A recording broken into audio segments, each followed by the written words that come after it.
uh, because of all the stuff going around, and they just don't want her to catch anything that we've got. So if you're going to take food or something, call in advance and make arrangements to leave it outside the door so it can be picked up. Also, keep Brother Terry in your prayers. Didn't check on him last night, but Friday night he was still not feeling great. So apparently they haven't come up with the right combination of drugs to help him with his bronchitis, and he's got a little ear infection too, I think, or a head thing going on there. So keep him in your prayers. Sister Stinson's dad and uncle, the Moody's, who have I missed? The Haneys with the loss of her dad. Also, we saw her last Sunday we went down for visitation, and she has had bronchitis since November, since Thanksgiving. So they're having a tough time battling that with her because of her liver issue and a few other things. She's got a compromised immune system right now, so keep her in your prayers. Is there anybody that we're missing? Sister Lisa is always on our mind.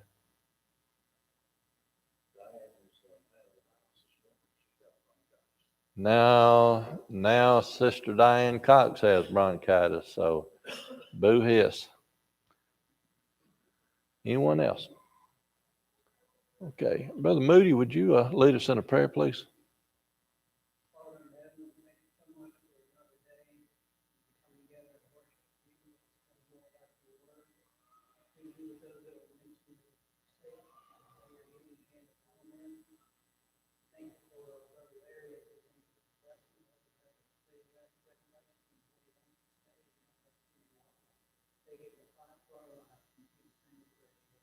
Amen. You know, we look at individual characters in the Bible a lot of times, and we don't think to sort of step back and put them in perspective with everything else that's going on. So this morning, to start with, we're going to step back just a moment and take a look. Today's lesson is primarily about Abraham's journey of faith, but how important is Abraham's story in the Bible to us today? How significant is it for us? Very? Can you explain how very?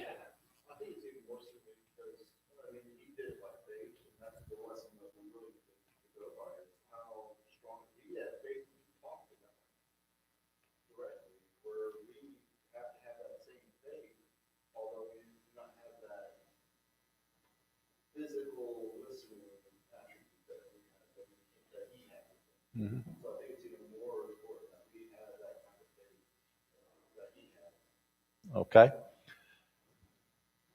Let's do it a little bit different way. How many chapters are there in the book of Genesis? 50. How many chapters talk about Abraham? Where does it begin? What chapter does it begin in? It begins in the latter part of chapter 11. The closing stages of chapter 11 start talking about Abraham. What chapter does Abraham die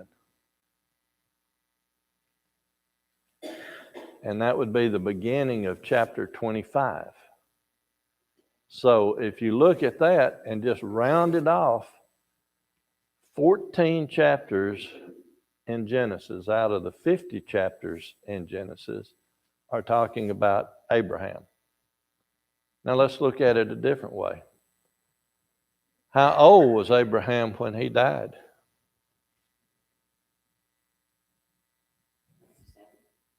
175. Fantastic. Now, how many years does the span of the book of Genesis cover? We know it's from the Garden of Eden from creation until right before Moses is born. And Moses, if you round it off again, you're looking at the book of Genesis will cover 2,500 years. Now, for those that don't do a little math, 175 years of Abraham's life is what percentage of the 2,500 years in the book of Genesis? A little more than twice that, about 7%. 7% of the timeline, and again, if we do the math, 14 chapters out of 50 chapters gives you roughly 28%. So 7% of the timeline of the book of Genesis, God inspires Moses to talk about 28% of the time. So a lot of time is dedicated to Abraham and Abraham's life. And why do we look at the Old Testament anyway? The law is a what for us? A schoolmaster. We learn from it. So it's very important that by putting it in that perspective, you can see that God thought his life was important enough that we should know quite a bit about it. Now,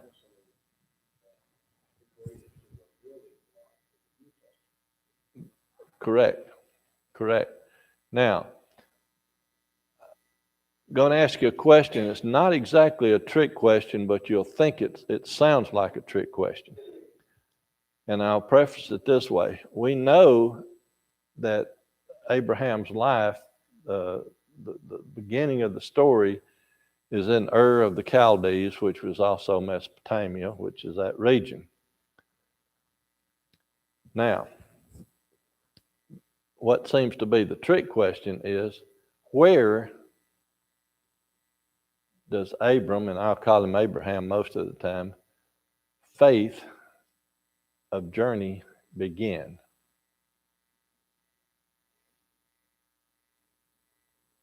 Last week we said in Acts and another place that it was in Ur of the Chaldees. So I'm not talking about a geographical location here, but where does it, and I give you a hint there, where does his journey of faith begin?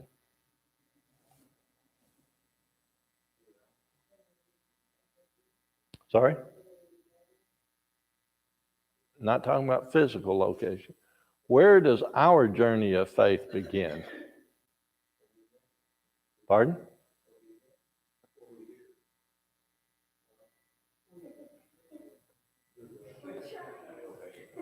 Through God's word, when we obey the gospel. In other words, everybody, including Abraham's journey, begins with God.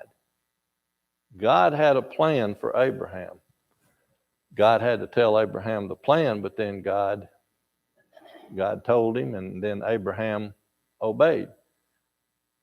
God had a plan for us before we even were old enough to know anything about God. He had a plan for us, but then as we hear and listen and learn and then obey, then that's where our journey of faith begins. We've all heard the phrase that a journey begins with the first step or a single step, and how true that is. And there's a lot of people that get overwhelmed with the thought of a long journey and never begin the journey. But here, a journey of faith begins with God's plan, our hearing that plan, and then our accepting that plan. And that's where Abraham started the journey. Now, also, we talked just a little bit about Abraham last week and the situation in Ur. We didn't cover this part, that according to Jewish tradition and all like that, Terah, Abram's father, was not only a worshiper of idols, but again, according to Jewish tradition, he was a priest in that idol worship religion, and he also created the idols. So Terah, on the one hand, was not a very good person. Now, also, we have to remember, again, we're looking at the grand scheme of things. What had happened roughly 500 or 600 years before Abraham was born? Big event, major event, the flood. When Noah comes off the ark, what's the first thing that the Bible tells us that he does? Builds an altar, and what does he do at that altar? Sacrifices and worships God. Why were those 8 souls the only souls saved during the flood? They were righteous, they were obedient. So about 500 to 600 years before Abraham was born, the whole world existed of 8 souls, 8 human beings that were all unified in their religion. Within 500, 600 years, depending on which timeline you want to follow, Terah is either a worshiper of or a priest in or a maker of. There are numbers of religious man's inventions. Now, if I can get my computer to work for me today, someone turn to Psalms 115. Psalms 115. And we're going to look at how, first off, how the Bible describes idols. Psalms 115, starting with verse 3.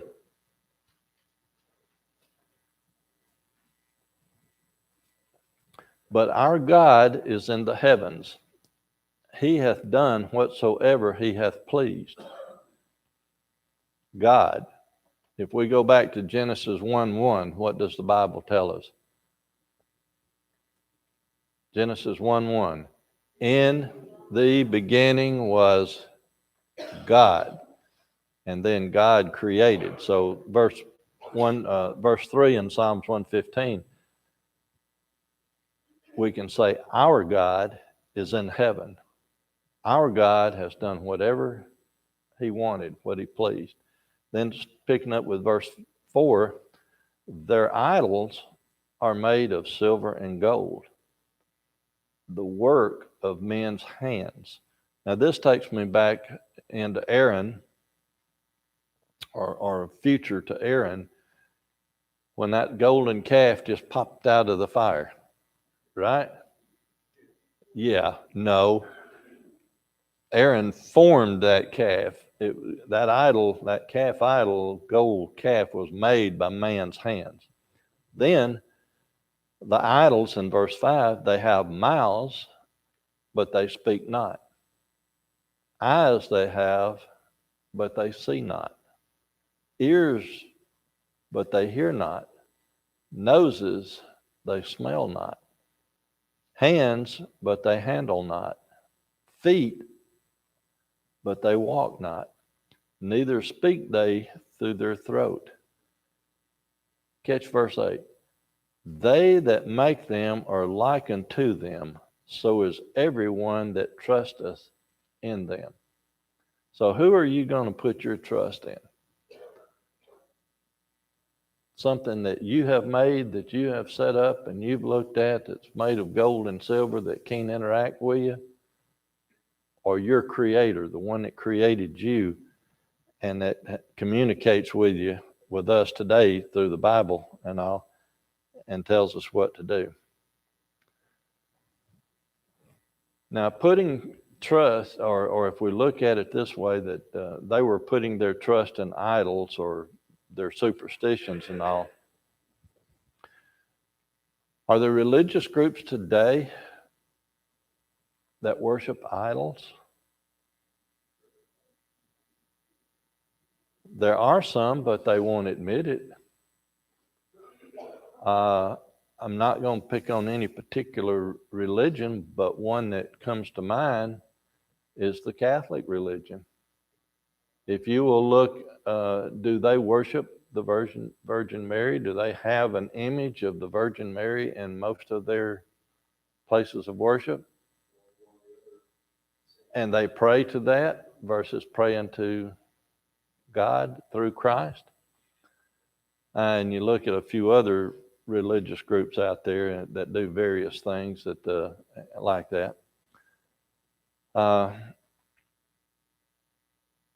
But Abraham, we said God interacted with Abraham precisely. If we start in chapter 12 of Genesis, verse 1.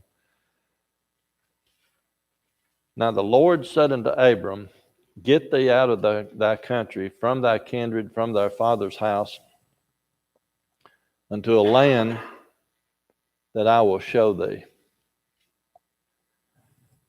If we pause right there for just a second, how much faith does it take for a person to take that first step of a journey when they have been told by God, you leave this country, I will show you where you're going to be.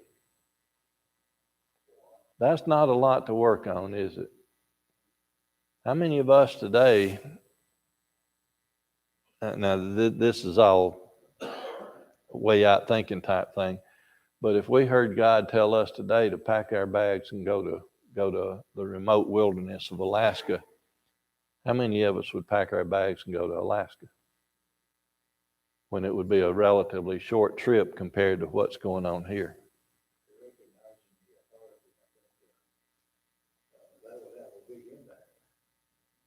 Recognizing the authority has a big impact. So here, Abram was told by God, you leave and I'll show you where you're going. Now he followed it up with some promises in verse 2 and 3. And I will make of thee a great nation, and I will bless thee, and make thy name great, and thou shalt be a blessing. And I will bless them that bless thee, and curse them that curse thee, and in thee all families of the earth be blessed. Now, again, the reason I think that Moses wrote all of this, and God spent so much time on Abraham, was for us to learn something. And if we just look at these two verses, did God make Abram a great nation? Did he bless him? Absolutely. And then if we look at verse 3, all families of the earth be blessed. Again, if we step back and look, a lot of times we are so focused on studying the Bible that when we look, and I even had it up on my genealogy charts, that we followed the line of Christ. We ignored, and the line of Christ comes through which son of Noah? Pardon? Shem. Thank you. Shem. We don't even talk about Ham and Japheth, do we? We're focused on the Israelites through here. When he said, bless all the families of the earth,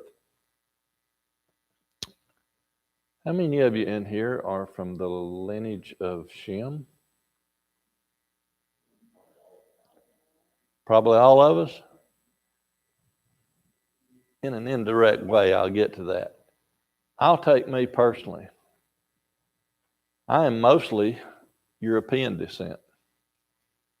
I've already told you that I also have some American Indian blood in me. Now, if you go back and look at the anthropologist, the genealogist, and the ethnologist, and combine all of their works and look at them, and Bible historians, both my European ancestry and my American Indian ancestry are from the line of Japheth. Now, I can't put a whole lot of stock in that because the way the world and people migrate around the world, but those people studied it to the point where They go back to the Bible when they first came off the boat and started their thing, and then the Tower of Babel, and then they started spreading out. Basically, the descendants of Shem are those in the area of Asia. Those of Ham are basically into the into Egypt and Africa, and those of Japheth are the European and the North American group. That is roughly what they come up with. However, like I say, with people migrating around the world and traveling and all, who's to really know? The important part is that we will get to a verse later in the New Testament that tells us if we belong to God, if we have, then we're the seed of Abraham. And that's where the connection comes back to. So God did bless Abraham greatly. How many religions come from Abram? One? Two? I got two. Do I hear three? Got two. Do I hear three? Three religions can attribute their work back to Abram. Ishmael, the Muslims, the Quran goes back to Abraham. The Jews go back to Abraham. What about Christianity? Through Christ, which goes back. So we leave out the Hindus and things of that, which comes through the other group, but through the lineage of Shem, we can work our way down through Abraham to the three, I guess you could call them the main religions of the world. If you leave out Hindu's pretty big, and Buddhism and a few others, but three different religions can trace their work directly back to Abraham. So God did make Abraham a great name. God did make him a great nation. And as I said, he promised him that he would, his name would be great. If we go to Galatians 3, verse 24 through 28. Wherefore the law was our schoolmaster to bring us unto Christ, that we might be justified by faith. But after that faith is come, we are no longer under a schoolmaster. For ye are the children of God by faith in Christ Jesus. For as many of you as have been baptized into Christ have put on Christ. There is neither Jew nor Greek, there is neither bond nor free, there is neither male nor female, for ye are all one in Christ Jesus. Verse 29. And if ye be Christ, then are ye Abraham's seed and heirs according to the promise. That's your connection, Christianity, back, because the seed of Abraham brought forth Christ, who were all of that one family then. Questions, comments? Got you all confused? Okay. So if we go back to Abram or Abraham and start his journey, as we said in chapter 12 and verse 1, the Lord told him to get out, and that wasn't a whole bunch of information for him to go on. So how did he manage to make this long journey? Mentally speaking, how does one make a journey that long, that complicated?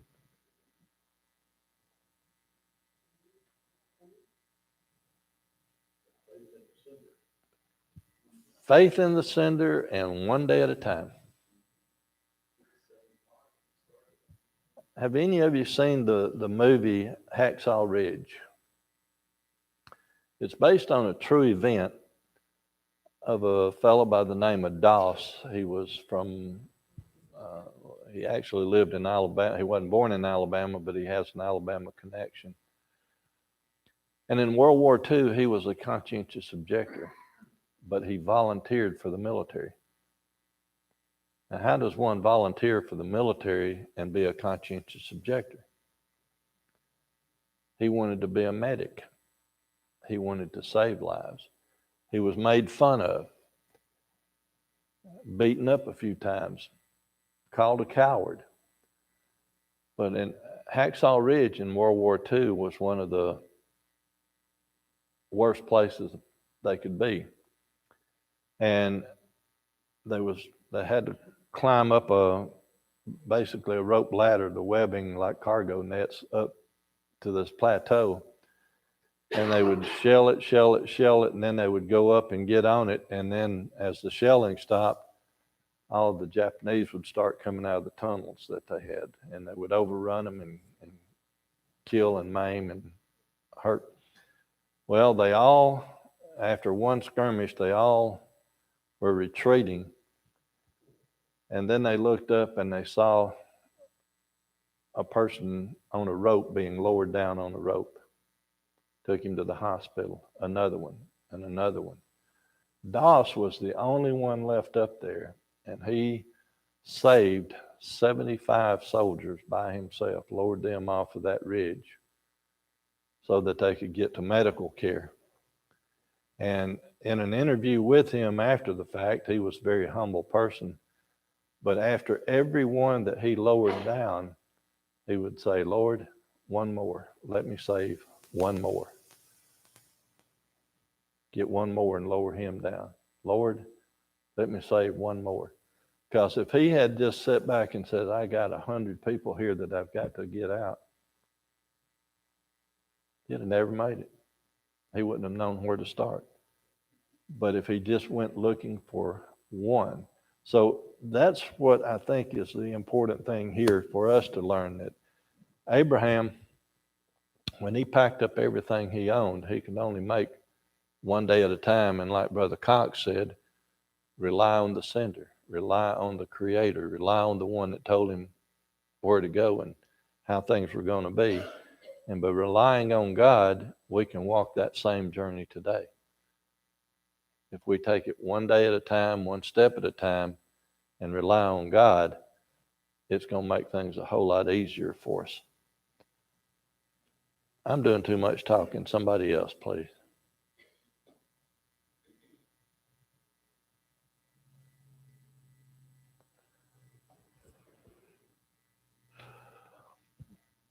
In comparison, Brother Jeremy in his class Wednesday night had asked the question, what did y'all want to study in the future? Or what did we want to study in the future? And the comment was made that basically keep it real, how does that apply to us today? And that's why I'm trying to do it this way. So the same way that God directed Abram to leave Ur and get away from all that influence of idol worship and all like that, God sent his son to the world for us today so that we can have that same thing. If you look at John 14, verse 1 and 2 and 3.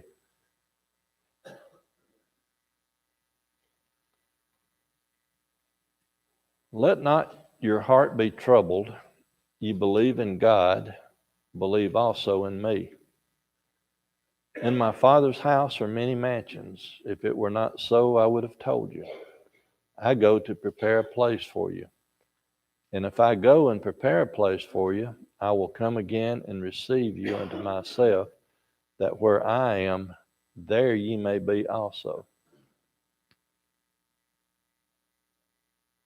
How many of you have read that before? Everybody? Did you take time to look at it and think about it, or did you just read through it?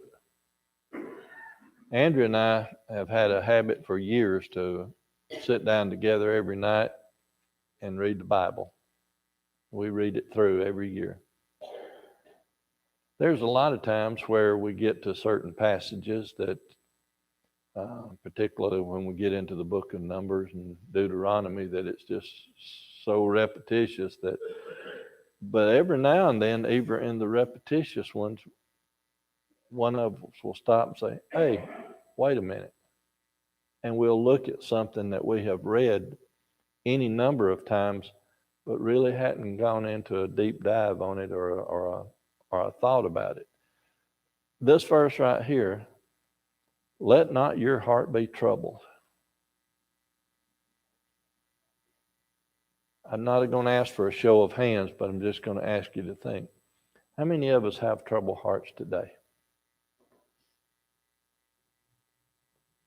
You believe in God, believe also in me. Christ is saying, if you believe in God, you believe in me, you shouldn't have a troubled heart, because what does God tell us to do? Bring our troubles and lay them on him. How many of you, pardon? And once you lay them down, you don't pick them up again.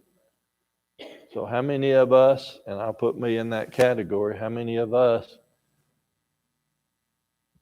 pray for something to turn it over to God, but yet when we walk away, we still got it on our shoulder, and then we try to do something about it? I'm sorry?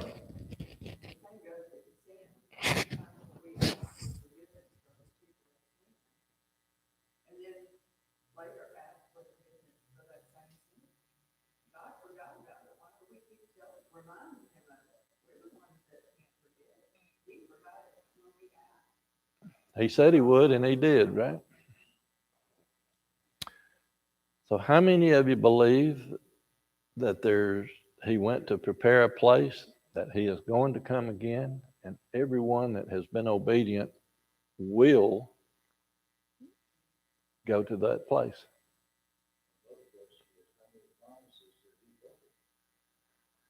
God has broken no promises. Therefore, we should have zero doubt that God is going to do what God said God would do.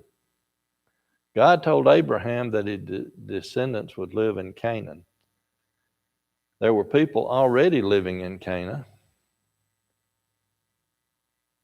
So God had to make some way to get those people out of Canaan, right? And we know what happened there. When they went in, the spies, they were afraid, and that gets into another story. But how was God going to make Abram into a great nation when he didn't have a single child yet? Said he was. Abram was 90. Sarah was 80. At this time, she was past childbearing, based on the scale that we showed of ages and all. Before the flood, it was different. But God said he was going to make Abram a great nation. And Abraham sat back and said, I'm 90 years old. Sarah's 80 years old. How's this going to work? God had a plan. Abraham demonstrated his faith by his obedience, because what did he do in many places that he visited along that trip? Set up altars. He set up altars and worshiped God. If you were back then, after 3 months, 6 months on the journey with camels and all the other livestock you had to take care of, all the people that you had to take care of, and I'm sure many of them complained like they did when they left Egypt. Many of them complained. How much faith did you have to pause, set up an altar, and worship God? Because he hadn't seen any evidence yet of what was going to take place. The first part of his journey is totally based on faith, with no evidence to back it up.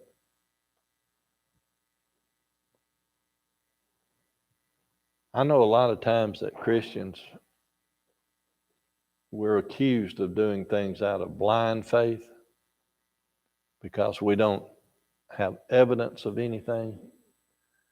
today people on the outside world could look in at this Bible study and say, well, they're this there on blind faith. Is that what I described as Abraham having blind faith? God spoke to Abraham.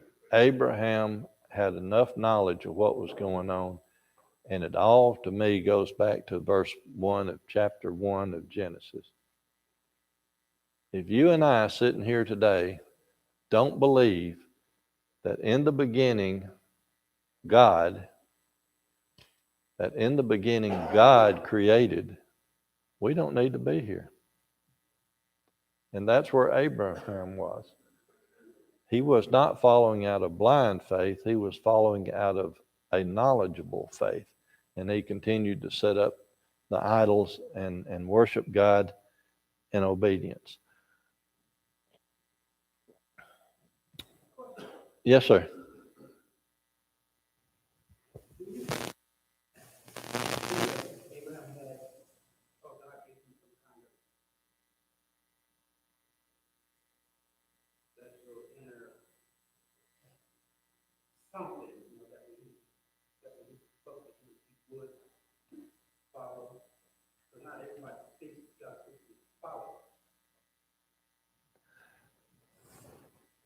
That is a terrific question, and I'm going to sort of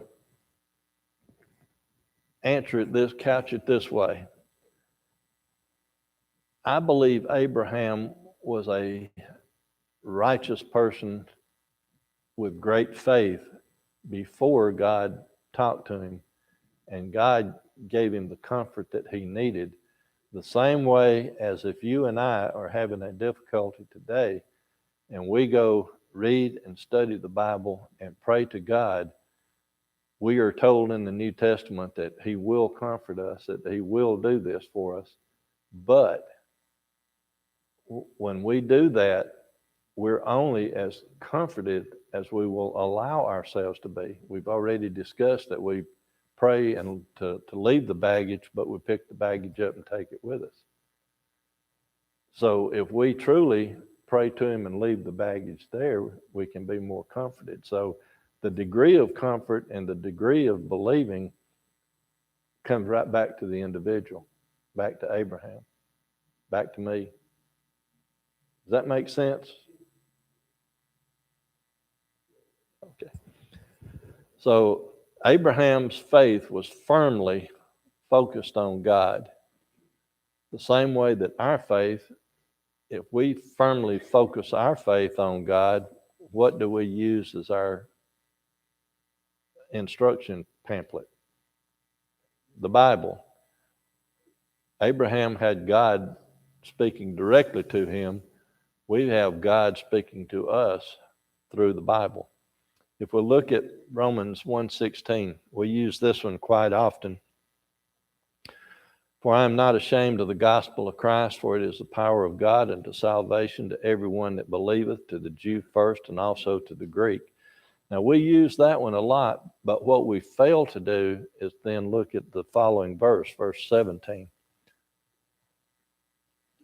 For therein is the righteousness of God revealed from faith to faith, as it is written, the just shall live by faith.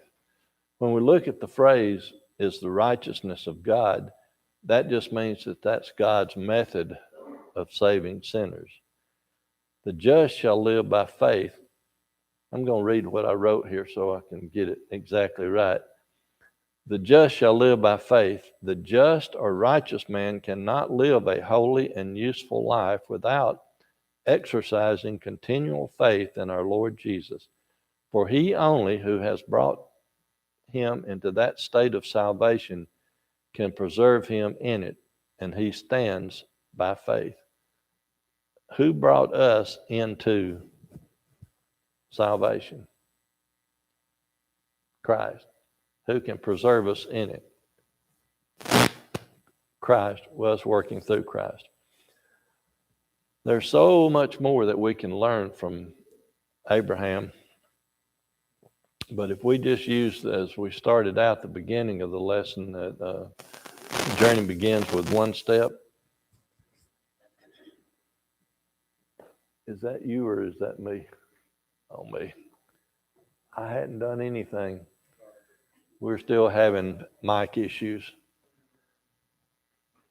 So our journey today, if we look at Abraham's journey and the distance that he traveled by faith, doing it one day at a time and relying on God, what then is that message for us today?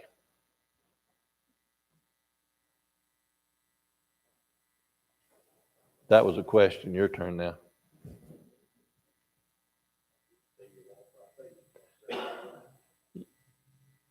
The just shall live by faith. So if we walk by faith, we're staying in step, right? And how do we do that? How do we walk day by faith?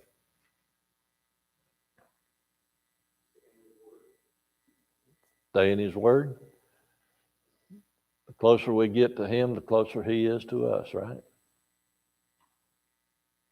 Okay. Anything else?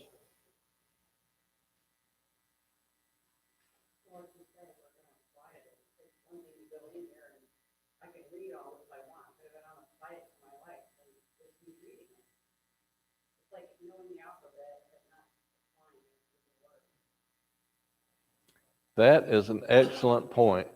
If you didn't hear what she said it's application.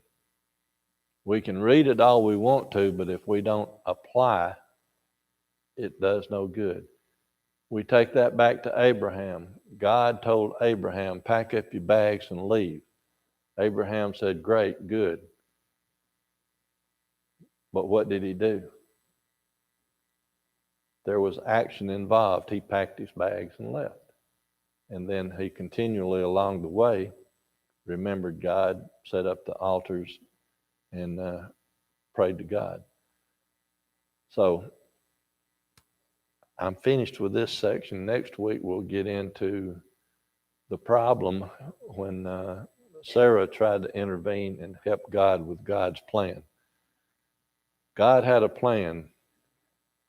God has no need for help unless he asks for it. But Sarah, and that's why we have the Muslim religion through the Ishmael.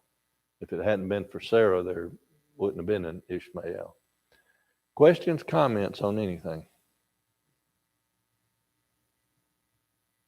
Okay. I've got a couple of minutes left. I saw Luke count, but there's a couple of minutes left. Just to help us out with some knowledge issues, what was the basic Chaldean religion back in the days of Abram when Terah was creating idols?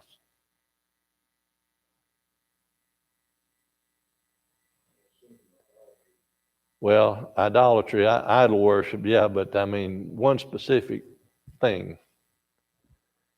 Most of the authorities believe that during that time period in that region, the main god that they worshipped out of many was Anon, the god of fire, which later on comes into Molech and things, how they did things in that area. So anything else? We want to have a trivia quiz.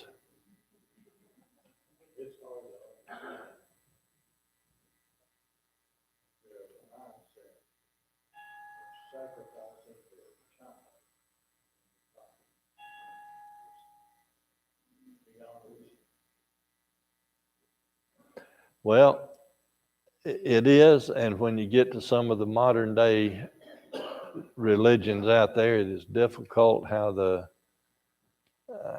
some of them dealing with voodoo and all believe that killing chickens or killing other livestock has anything to do with what's going on. But thank y'all so much for your comments and your attention today.